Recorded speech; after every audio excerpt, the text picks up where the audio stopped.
80%।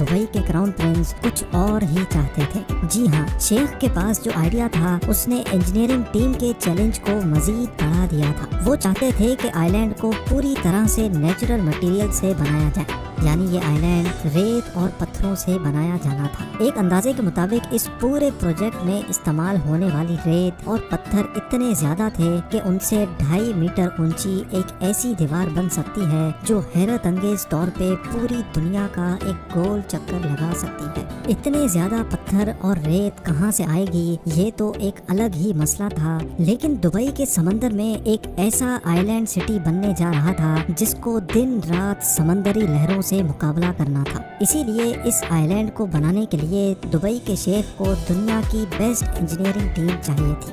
اس کام کو انجام دینے کے لیے ہالینڈ کی ایک کمپنی سے کانٹریکٹ کیا گیا۔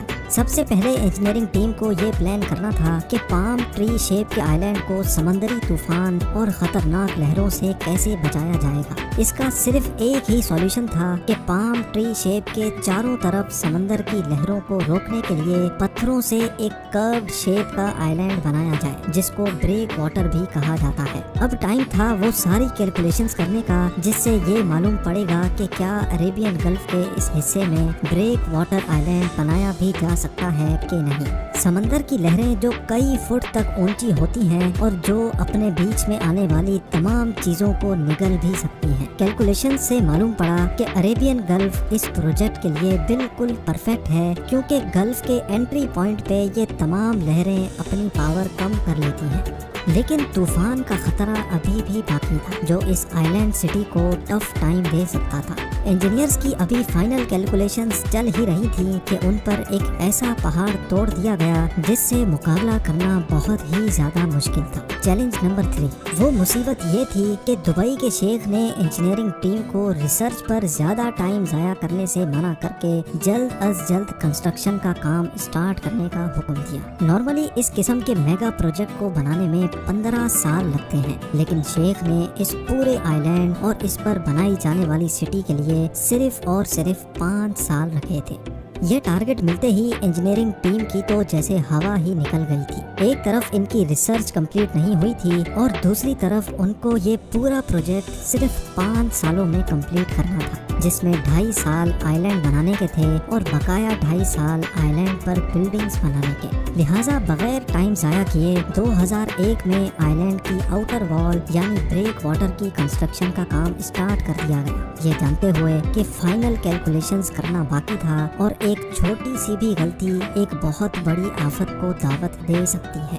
ابھی انجینئرنگ ٹیم کے کچھ سمجھ آیا ہی تھا کہ ایک خوفناک حادثہ ہو گیا۔ سپٹمبر 2001 میں 9/11 کا افسوسناک واقعہ ہوا اور اس واقعے کی وجہ سے پوری دنیا کو تو جیسے سانپ ہی سونگھ گیا تھا۔ لوگوں نے ڈر کے مارے ٹریول کرنا ہی چھوڑ دیا تھا، خاص طور پہ ویکیشنز کے لیے، اور اس میں سب سے زیادہ نقصان دبئی کا ہو رہا تھا۔ مہینوں کی ریسرچ اور ابھی تک جو لاکھوں ڈالر اس پر خرچ ہو چکے تھے اس کا کوئی فیوچر نظر نہیں آ رہا تھا۔ اس پروجیکٹ پہ کام کرنے والے 1200 فارن انجینئرز کو دبئی میں خطرہ ہونے لگا اور انہوں نے واپس ہالینڈ روانہ ہونے کا پلان بنا لیا، لیکن دبئی کے شیخ نے ان کو سیکیورٹی کا یقین دلایا اور پروجیکٹ کو دوبارہ کنٹینیو کرنے کا حکم دیا۔ چیلنج نمبر 4، نومبر 2001 میں ایک بار پھر سے آئی لینڈ کی آؤٹر وال کا کام اسٹارٹ کر دیا گیا، لیکن مسئلہ یہ تھا کہ پام جمیرہ کے ٹری شیپ کو بچانے کے لیے پہلے آؤٹر آئی لینڈ یعنی بریک واٹر کو بنانا ضروری تھا۔ اس پورے پروجیکٹ کے 2 الگ الگ حصے تھے۔ ایک تو تھا اس کا یہ پام ٹری شیپ جس کو ٹوٹلی ریت سے بنانا تھا۔